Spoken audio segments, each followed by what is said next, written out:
পড়ছিলাম ভালোবাসি কৌ, কলমে নুজাইফা নুন। পর্ব সংখ্যা 17। পরাগ ভাই গম্ভীর স্বরে বললেন, আমি কাপুরুষ নই পুষ্প। শুধুমাত্র তোর জন্য আমি এই বিয়েটা করছি না। এর পেছনে অনেক বড়সড় কারণ আছে। আমি এই মুহূর্তে তোকে সবটা বলতে পারছি না। তবে একটা কথা জেনে রাখ, সজল আঙ্কেলের মৃত্যু অ্যাক্সিডেন্টে হয়নি। তার মৃত্যু ছিল একটা পরিকল্পিত খুন। পরাগ ভাইয়ের ঠোঁট থেকে ভেসে আসা শব্দগুলো আমার বুকের ভেতর হিমঝড় বয়ে দিল। আমার গলা শুকিয়ে কাঠ হয়ে এলো। চোখের কোণে জমে থাকা অশ্রু হঠাৎ ঝরে পড়ল বৃষ্টির মতো।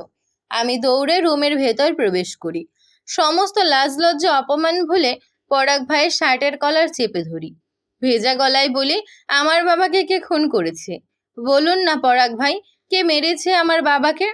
পরাগ ভাই কিছু বললেন না। নিঃশব্দে আমার মাথায় ঠোঁট ছুঁয়ে বেরিয়ে গেলেন। তার পায়ের শব্দ মিলিয়ে যেতেই আমার ভেতরটা শূন্য হয়ে গেল। চোখের জলে ঝাপসা হয়ে গেল চারপাশ। আমি সেখানেই হাঁটু গেড়ে বসে পড়লাম। বাবার মুখটা চোখের সামনে ভেসে উঠল। সেই স্নেহ ভরা দৃষ্টি, সেই আশ্বাসের হাসি। মনে হলো তিনি এখনো আমার পাশে বসে আছেন। পুষ্প আপু এগিয়ে এসে আমাকে আলতো করে জড়িয়ে ধরলেন। মাথায় হাত বুলিয়ে দিয়ে বললেন, কান্না করিস না পাপড়ি, শান্ত হ, নিজের মনকে শান্ত কর। আমি পুষ্প আপুর বুকে মুখ গুজে কান্না করে দিলাম। ভেজা গলায় ফিসফিসিয়ে বললাম, আমার বাবাকে খুন করা হয়েছে। এটা জানার পরেও আমি কিভাবে শান্ত থাকবো আপু?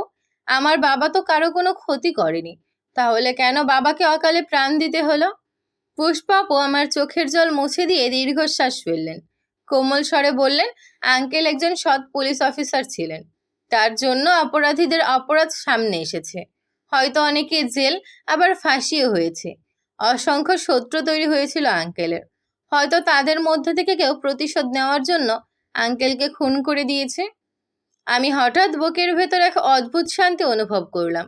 চোখের জল মুছে ফেলে ফিসফিস করে বললাম, যে বা যারা আমার বাবাকে খুন করেছে, আমি তাদেরকে খুঁজে বের করব। প্রয়োজনে তাদেরকে খুন করে জেলে যাব। তবুও আমার বাবার হত্যাকারীদের আমি নিজ হাতে শাস্তি দেব। ঘড়ির কাঁটায় 9:50। আমি বিছানায় বসে টেবিল ল্যাম্পটা অনবরত অন অফ করছি। ব্যাটে বলে কিছুতেই মেলাতে পারছি না আমি। পরাগ ভাইয়ের সোনেরা ম্যামকে বিয়ের সঙ্গে বাবার খুনের রহস্যের কোনো অদ্ভুত সম্পর্ক আছে। বুঝতে পারছি না। আমি আমার মাথার চুল খামচে ধরে ফ্লোরে বসে পড়ি। ঠিক তখনই দরজায় কড়াঘাত শোনা যায়। আমি অতি দ্রুত চোখের পানি মুছে নিই। গায়ে ওড়না জড়িয়ে দরজা খুলে দিই। দরজার অপর প্রান্তে মামা দাঁড়িয়ে রয়েছেন। আমাকে দেখেই মামা বুকে টেনে নেন। উদ্বিগ্ন স্বরে জিজ্ঞেস করেন, তুই ঠিক আছিস তো? হ্যাঁ, ডিনারের সময় হয়ে গিয়েছে, অথচ তুই নিচে যাসনি। তাই ভাবলাম হয়তো তোর শরীর খারাপ করেছে। তুমি আমাকে নিয়ে একটু বেশি টেনশন করো মামা। আমার কিচ্ছু হয়নি, আমি একদম ঠিক আছি। মামার মুখে মৃদু হাসি দেখা গেল। তিনি আমার কপালে আলতো চুমু দিয়ে রুম থেকে বের হওয়ার জন্য পা বাড়াতেই আমি পেছন থেকে মামার হাত টেনে ধরলাম। মামা তড়িৎ পেছন ফিরলেন।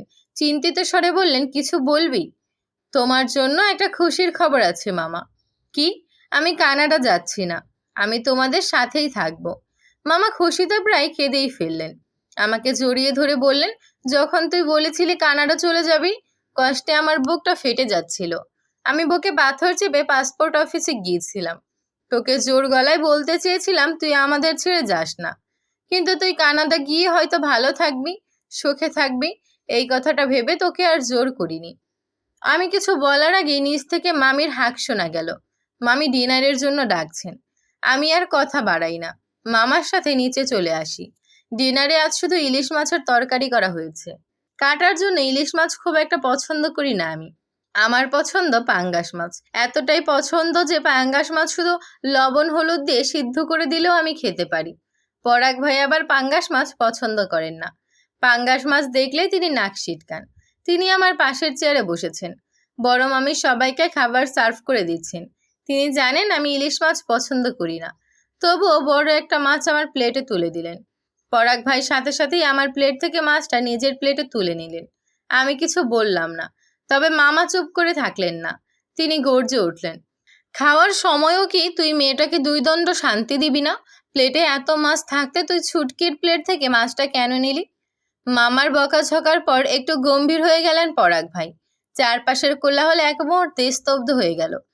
পরাগ ভাই নিঃশব্দে আমার প্লেটের মাছটা নিজের হাতে কাটা বেছে নিলেন।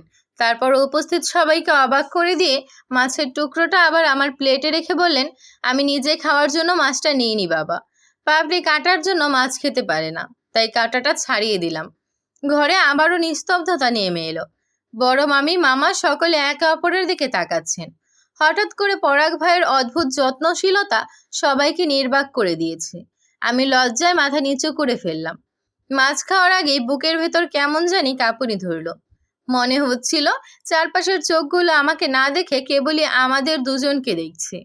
মামার চোখে উপচে পড়া খুশির ঝিলিক, কিন্তু মামির মুখে আধার নেমে এসেছে। তিনি কিছুটা গম্ভীর স্বরে বললেন, সামান্য একটা বিষয় নিয়ে তোমরা যা শুরু করেছো না। পাপড়ির সম্পর্কে পরাগের বোন হয়, ভাই হয়ে কি বোনের প্লেটে মাছ তুলে কাটা ছাড়িয়ে দেওয়া এত আশ্চর্যের বিষয়? তোমরা এমন ভাব করছো যেন পৃথিবীর অষ্টম আশ্চর্য দেখে ফেলেছ। মামা খাবার চিবোতে চিবোতে বললেন, আশ্চর্যের নয়, আনন্দের বিষয়। তুমি থাকো এই আজাইরা আনন্দ নিয়ে। আমার ছেলেটার 2 দিন পর বিয়ে, অথচ বিয়ে নিয়ে তোমার বিন্দুমাত্র মাথা ব্যথা নেই। তোমার যত মাথা ব্যথা আজাইরা বিষয় নিয়ে। আমি যে এক কথা 2 বার বলতে পছন্দ করি না, সেটা তুমি খুব ভালো করেই জানো নয়না। আমি বুঝতে পারছি না সোনাইরাকে নিয়ে সমস্যা কোথায়। আরে বাবা, শত্রুতা ছিল তোমার বাপ দাদার আমলে। তারা তোমার বা তোমার ছেলের তো কোনো ক্ষতি করেনি। তাহলে তোমার সমস্যাটা কোথায়?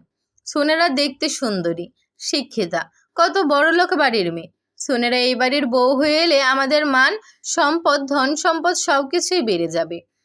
আমি পরাগের মা, তাকে 10 মাস 10 দিন পেটে ধরেছি, প্রসব বেদনা সহ্য করেছি। আমার ছেলের বিষয়ে সিদ্ধান্ত নেওয়ার অধিকার আমারও আছে। তুমি চাও বা না চাও, আমি চাই পরাগ সোনেরাকে বিয়ে করুক। আমার যা বলার আমি তো বলেই দিয়েছি। তোমার ছেলের যদি সোনেরাকে বিয়ে করে, তাহলে এই বাড়িতে তার জায়গা হবে না। এটাই যদি তোমার শেষ কথা হয়, তবে আমারও একটা কথা শুনে রাখো, যে বাড়িতে আমার ছেলের জায়গা হবে না, সেই বাড়িতে আমিও থাকবো না। আমার ছেলেকে যদি এই বাড়ি থেকে বেরিয়ে যেতে হয়, আমিও এই বাড়ি থেকে বেরিয়ে যাব। এভাবে এক কথায় 2 কথায় মামা মামির মধ্যে তুমুল ঝগড়া বেঁধে গেল। অথচ ঝগড়াটা যাকে ঘিরে তিনি চুপচাপ বসে একের পর এক ইলিশ ভাজা খাচ্ছেন। কিন্তু আমার গলা দিয়ে খাবার নামছে না। আমি হাত ধুয়ে চুপচাপ ঘরের এক কোণে দাঁড়িয়ে রয়েছি। প্রায় মিনিট 10 পর পরিবেশ ঠান্ডা হয়। ততক্ষণে পরাগ ভাইয়ের খাওয়া প্রায় শেষ। তিনি হাত ধুয়ে উপরে চলে যান। বড় মামিও রাগে গজগজ করতে করতে নিজের রুমে গিয়ে দরজা বন্ধ করে দেন। এদিকে ডাইনিং টেবিলে একটু বাসনপত্র ছড়িয়ে ছিটিয়ে রয়েছে। ছোট মামি অসুস্থ শরীর নিয়ে বাসনপত্র পরিষ্কার করতে যান। আমি তাকে উপরে পাঠিয়ে দিয়ে নিজেই একটু বাসনপত্র পরিষ্কার করি। এর মধ্যে হঠাৎই পাওয়ার কাট হয়ে যায়। ঘর হঠাৎ অন্ধকারে ঢেকে গেল। ল্যাম্পের নরম আলো, ফ্যানের নড়াচড়া সব বন্ধ হয়ে গেল। আমি ঠায় দাঁড়িয়ে থাকি।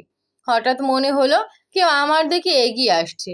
হৃদয়টা অদ্ভুতভাবে দ্রুত ধকধক করতে শুরু করলো। আমি কিচেন থেকে বের হওয়ার জন্য পা বাড়াতেই আমার কাঁধে হালকা স্পর্শ পেলাম। আমি চমকে উঠি। আমার নিঃশ্বাস আটকে যায়। অন্ধকারে নিঃশব্দে তার মুখ আমার গালের কাছে চলে আসে। আমার কণ্ঠনালী শুকিয়ে কাঠ হয়ে যায়। আমি ভয়ে চিৎকার করতে চাইলাম, কিন্তু তার আগেই লোকটার ঠোঁটে সে আমার ঠোঁটে রাখলো এক নরম কোমল চুম্বন।